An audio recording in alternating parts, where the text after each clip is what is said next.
not want to see yet another war in that region when somebody starts up yet another front in order to bring about some sort of chimera of peace around the world. It isn't going to work like that. Therefore, dialogue, disarmament, debate and discussion have got to be the right way forward. Thank you very much.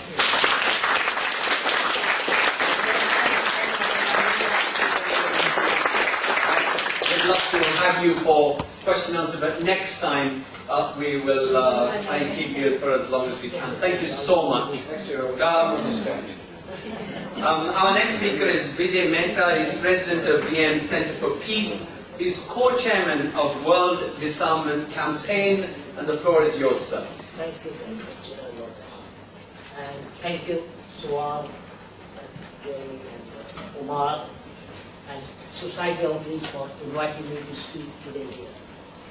This meeting is very timely, as the Iran nuclear issue is at the center of world politics. We are living in times of great uncertainty, terrorism, proliferation of nuclear weapons, and conflict in Iraq, Afghanistan, and Pakistan taking center stage in the international agenda. At present, Israel and US are engaged in a military show of strength and what is believed to be the largest ever joint military exercises in land, sea, and air in missile defense. There are rumors.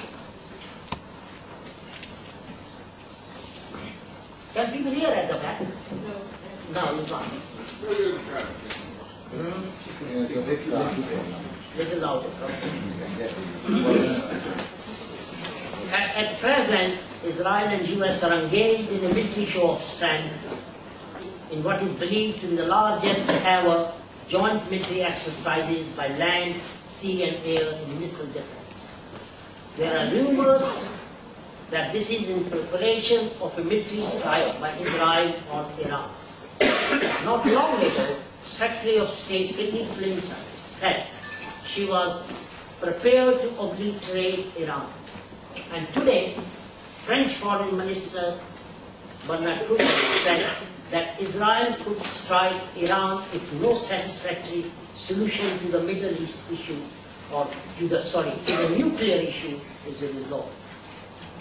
So, as Jeremy also said, the last thing we want is a continuing standoff between Iran, Israel, and West to turn into one of the first horrific nuclear wars in the Middle East region.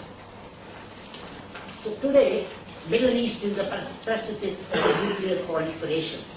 So Israel has got 200 nuclear weapons, which it has never declared, and because of that, countries like Egypt, United Arab Emirates, Yemen, Tunisia, etc. have declared that studies are underway for moving down the nuclear development road.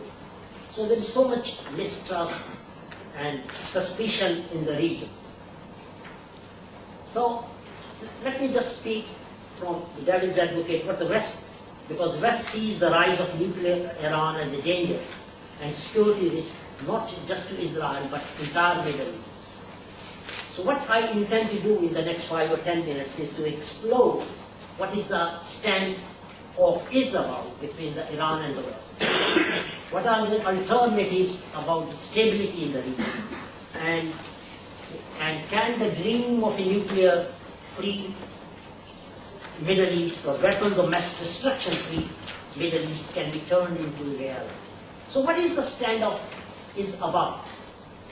It's about a dialogue between yes and no, between Iran and the West for, I think, 3 decades, 30 years. And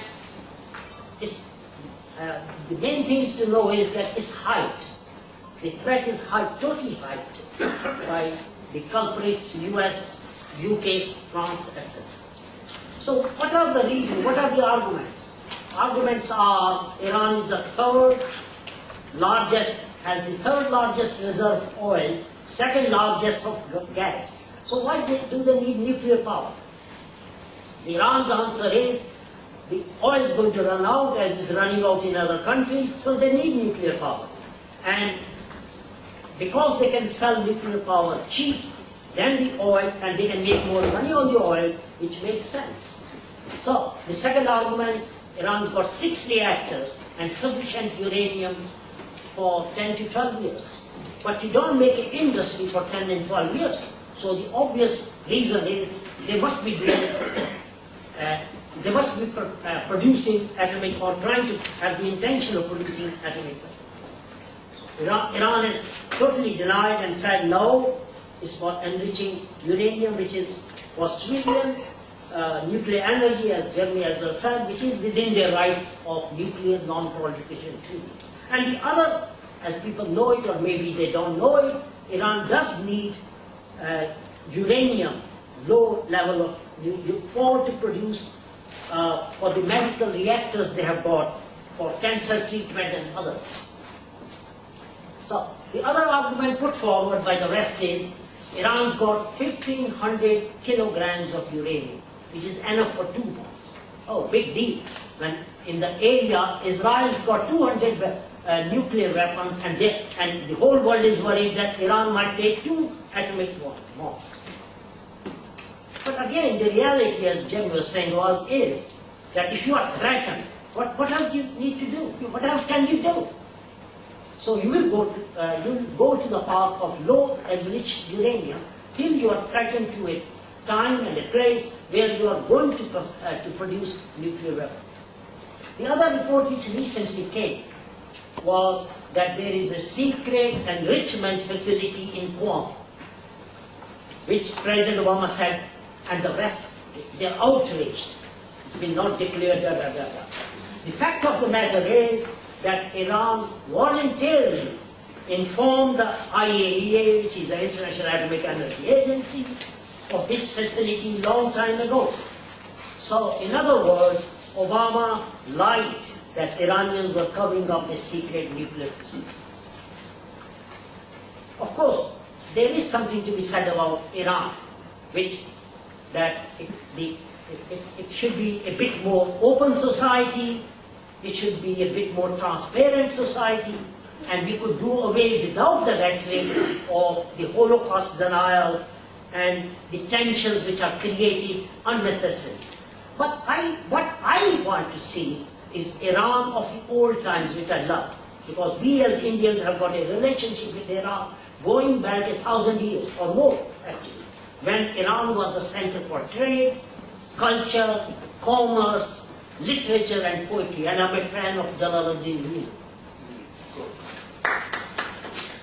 So let's see the alternatives. What are the alternatives?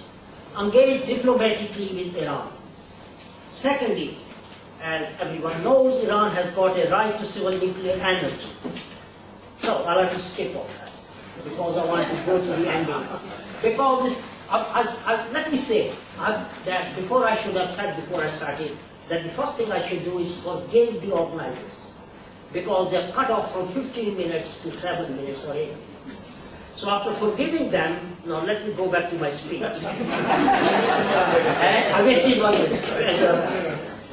Okay, let me go to the ending of my speech if I only got 2 minutes. Okay?